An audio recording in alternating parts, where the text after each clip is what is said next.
Hello ladies and gentlemen, and welcome to a new episode of Eve Echoes. Tonight on the show we're going to announce the winners of our community question of the week. And that community question of the week was balance. What do you think needs immediate balance? What is out of place, out of space and time? What needs improvements? What needs nerfs? What needs to be done in order to get balance quickly on something that is severely broken right now? Again, my own opinion was the fact that the destroyers are currently the most unusable class in the game. Their only purpose is to, I don't know, use them for a couple of days while you are transitioning from frigate to cruiser. They suck big time. The only way you get to use destroyers, or you get to see destroyers being used, are as interdictors. But those are advanced destroyers, and that's the only purpose.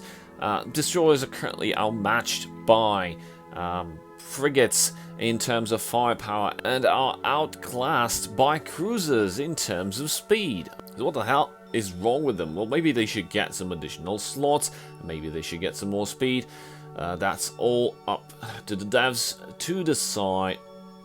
That's all up for the devs to decide. But today we're going to celebrate the two lucky winners. Let's see what random.org picked. And the first winner is Eric Holzer. Hi, thanks for the video. Group boosters need a revamp, on-grid needed, and now it is only one, so only large have sense at the moment. They shouldn't work on self. I could agree with that. Destroyers should have one more high slot and more speed. Ooh, somebody who appreciates the fact that the destroyers are currently broken. Missiles post-nerf should get better application, like minus 10% on explosion radius. Drones should get better UI and DPS nerf. Congratulations, Eric. Those are some valid points. I'll pass that information to the devs along with everyone's comment that was relevant on the community question of the week. Remember, we compile the data and we send it for feedback and suggestions. So the people, coding the stuff and doing the game, they get to read this and hopefully influence in a positive way, or give them ideas on how to make the game better. Let's go for our second winner. Let's see, random.org. Let's click on this number, and we got Toasted Synapse Gaming. Congratulations. Oh, this is a very, very large comment. That's a lot of stuff to read. Well, I think I'll be splitting this comment into several parts. The comment is huge. And there's all feedback and suggestions inside. Plus, I think he observed something, but I'm not going to open the discussion right now because some of the subjects I was about to discuss in today's videos. So congratulations, Toasted Synapse Gaming and Eric Holzer. Please leave a comment below with your in-game name and your character ID so I can pass that information down to the people responsible of handling your prizes. Your prizes will be received in the in-game email, by the way. For other winners of the past giveaways, please do check your in-game email and do check your mega duration, because it was probably applied right away. If you didn't find any, or there's still no sign of your reward being received, please leave a comment and I'll definitely look into it. So congratulations to our two winners. Thanks to everyone who participated. Stick around until the end of the video because we will be launching yet another community question of the week with yet again 2 Omega Combo prizes for 2 lucky randomly picked winners. So let's move on with our subject for today. Several new, I wouldn't call them features, but I would call them improvements were added to the game in Ninja mode. Last video we reviewed the patch notes, and if I remember correctly, these were not included in that patch notes. I don't know why. They should, because the fixes themselves actually improve the quality of life and playability and usability of the application/game. Of course, Eve Echoes that we're referring to. So I'm going to scroll through these pretty quickly. I'll show you guys what's happening, and after that we'll be taking a look at the insurance system and see what kind of numbers we get, what should we expect from it, and what exactly every button, everything means in that panel. So first of all, a ninja fix / improvement was added, and the text for the drone damage, and actually the damage itself, that is basically scrolling and flowing whenever you deal damage either with your weapons or with your drones, has been changed. It was moved a little bit low, and the font seems to be a bit different, actually providing more visibility of the screen and what you're trying to do on there. If you remember, using drones actually had a lot of damage flowing, a lot of damage indications flowing over the screen, which would block the targets that you would have selected and not being able to see what kind of targets you want to pick, especially the ones situated on the extreme left. So that's a pretty neat improvement, and it helps a lot, especially the drone players with managing targets. Now, another change that I feel it should have definitely been mentioned in the patch notes, something that definitely improves the quality of life of drone pilots. That's right, a button near the drones while in space, next to return and return all, was added so you can change the drones while in space. This is awesome. I have no idea why this was not included in the patch notes. This is amazing. This helps a lot with refitting in space, swapping drones, changing drones. Of course, it's not as fast as controlling wings of drones and just just swapping 5 drones for other 5 drones. It still forces you to click on each individual drone and move them into the space needed. But you don't have to go through the fitting screen, open the drone bay, move stuff. It were like 3 panel interactions, and now it's just a little button that opens a panel with the drone bay direct link to the drone tubes, and you can switch them out. But it's highly important that your drones be recovered inside the drone tubes. If they're launched, you won't be able to swap them. So these 2 improvements definitely help, improve the playability and the user interaction with the game itself. They help not only drone players, with the change of the drones in space, but they also help with the damage indication and basically making the game more appealing in ways, especially in, maybe in fleets, and even for standard. It was very difficult to see what was going on here. Text was flowing like crazy. So let's move on to the insurance system and see what the insurance system offers us. Well, in our previous video we had some critique that we just dumped in there, and honestly it was good. I felt good about stating the obvious, and now we get to toy around with the feature itself and see how it presents. Well, first of all, in order to access it, you need to click on the character sheet and then go to the character and then switch to the combat log. After that, there's a small button right down below, and if you click on that, you'll get the insurance panel open. So here we have a Vexor Navy issue. If you remember, we took the Vexor Navy issue as an example in the calculations that we had in our previous video. So on the left side of the screen we have some panels with information: insurance services, compensation range, fast payout, and then we have the active ship and what is its estimated market price, the original compensation and the minimum compensation. And we'll get to those in a moment. Let's check all the information panels around here. So, insurance services. Insurance points for compensation of ships and module losses, 7 insurance points equal 1 Plex. I think this is calculated dynamically every day, or at least on fluctuations of the Plex price. I don't know when is that estimation updated. So currently 7 IP equal 1 Plex equal 970,066 669 ISK. So this applies for compensation of ship and module losses. Applicable range IPs are assets of a character applicable to all ships in the character's name. Money allocation. Insurance points will be converted into Plex and sold on the market by pending insurance for ISK, which will be used by Pend Insurance to purchase items compensated to the player. During the process, Pend Insurance will... Oops, low battery. Pend Insurance will take 10% of the insurance points as the service fee. So what does this mean? There's another panel that basically states the obvious. It's a fast payout. If we look at the fast payout, it's transfer PvE losses, transfer payout to current station now. So what happens when you apply and you want to recover one ship using insurance points?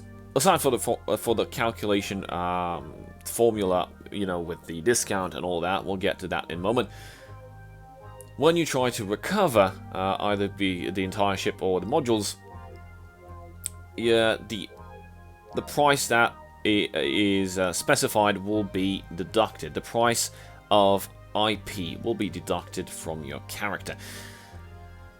Now those IPs will be converted into Plex, and those Plex will be put on sell on the market. Now those Plexes will generate some money, and that money will basically go into like a pool, and once that pool is completed, basically that means the Plexes have sold on the market, then this fictional corporation called Pend Insurance will be putting buy orders on the market for the items, the ships and the modules that you're trying to recover. So those buy orders will be set at estimated market value, and basically players, when selling stuff, will inadvertently at one point or the other sell their goods and fulfill these Pend Insurance market orders.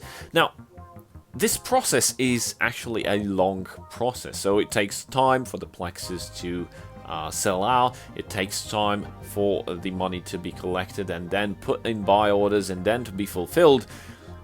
It might take even close to a month, but your stuff is going to be reimbursed or recovered immediately. How, you may ask? Well, the stuff that the insurance system will be acquiring from the market will not be given to you. That's interesting. This is really, really interesting how they pulled it off. So the items that you're basically recovered instantly are actually generated out of thin air, and you get them right away. But there should be an equivalent of those items that you just recovered being extracted from the game, from the actual market. So that's why the sell orders are being placed. So after all the Plex equivalent to the IP you just used is sold, and the pool of ISK is completed to fulfill the items that you just recovered. Buy orders will be set on the market under Pend Insurance Corporation. So every time one of those orders is fulfilled by a player selling on the market, those items will actually be destroyed. So they can correlate to the items that were generated out of thin air for you. So for each item that you were generated at one point in time in the future, be it 5 days from now, 30 days from now, depending on how the market orders get fulfilled, those items will be destroyed from the game. They will be vanished. They will be, I don't know, sent to void. To correlate, your items are basically future stuff that are going to be sold on the market. That's pretty ingenious, isn't it? There's also an info panel with compensation range, which basically states the obvious: compensation range, ships, modules, and drones fitted to the ship, rigs fitted to the ship, and non-compensable items in cargo hold, items with no estimated market price, items dropped due to combat damage. So what does that mean? Well, I'm actually referring to number 2. Remember we asked those questions? What happens if there's no such item on the market? Well, if there's no item on the market, then that item does not have an estimated market value because it does not exist physically on the market. So if there's no estimated market value, that item specifically cannot be reimbursed. So I still am not able to find a way to test this on the test server. For some reason, this insurance system just spams me with access denied over there. But here on the live server, we actually don't have enough insurance points to test anything yet. Even though I haven't been using any insurance points to recover any of my losses. That's the amount that I have by default from all the daily login rewards and all that. So just to get a preview of the Vexor Navy issue taken as an example, currently I have 142 insurance points, and the estimated market price for the Vexor Navy issue is 96 million. So it's going to be interesting to see what happens if you try to recover your items as well. Do they get a panel stating which item can be recovered or not? Or it just tries to get everything and basically one is unavailable? Or the entire item module or the entire kill mail is flagged as unable to be compensated. This remains to be seen. I'm unable to test this at the moment. So for example, we still have the Vexor Navy issue right here, and as you can see, we've got the estimated market price with its 96 million ISK. That's a pretty big number, and we've got the original compensation price. This is a flat compensation price based on the estimated market price value, and we've got 696 insurance points needed. So if I would have I would be to lose this ship right now, and because I don't have the sufficient amount of insurance points, like stated in the below row, minimum compensation price, that is the compensation price with the 70% discount applied. So I don't have 209 insurance points. This means I cannot benefit from the discount. So if I would lose this ship right now, it would cost me 696 insurance points to spend in order to get this ship back. So what happens is whenever you lose a ship, a snapshot is probably created on the kill mail with how many insurance points you had at the time of that loss. And given the two pieces of information, the time of the loss and the insurance points amount deposited on your character, that kill mail will be able to be reimbursed at a discount or not. That's how it's probably going to be calculated.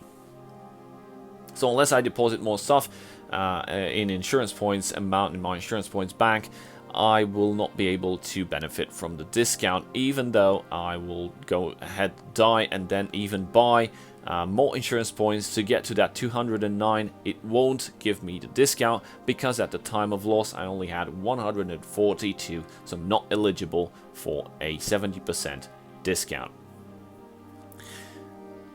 So how do you get the insurance points? Well, you either transform directly from Plex. You can see 10 Plex equals 70 insurance points. Again, 1 Plex equals 7 insurance points. Or you can just acquire Plex from the market and do this if you don't have any Plex. You can't trade insurance points from ISK. That's a disadvantage, I guess, but you can't get partial insurance points. That's probably why they opted for Plex equal 7 insurance points. So that's it for today's episode, and let's begin our next community question of the week, which is, what do you guys think of the insurance system? Is it good or is it bad? In my opinion, it's good, but not that good. So what do you guys think? Is it good? Is it bad? Please let me know in the comments and participate for our next giveaway. 2 mega combos await 2 randomly picked lucky winners. That's it for today. Thank you guys for watching. A very big shout out to my channel supporters, and I'll see you guys next time. Cheers.